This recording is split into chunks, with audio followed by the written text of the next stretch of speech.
रेखा में चेंजो होइ छै। निश्चित चेंज हुई। अच्छा। ये कोनो बच्चा में यदि राजयोग है, हम्म। बाय बर्थ उनका हमसे प्रिडिक्शन कर दिली कि ये बच्चा आगामी दिन में राजयोग के प्राप्ति करते। तो राजयोग दोनों भेले, एगो वार्ड अध्यक्ष मिल गए वो राजयोग है, जी। यदि कोनो व्यक्ति देश के प्रधानमंत्री बनलखिन वो राजयोग है।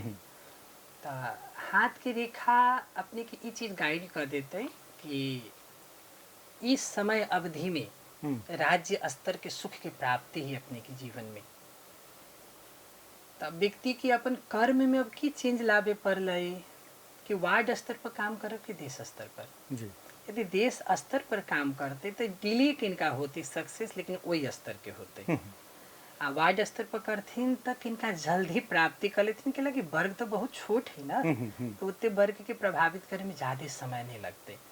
तो वही के आधार पर दोनों में की चीज आ गई, कर्म आ गई ना।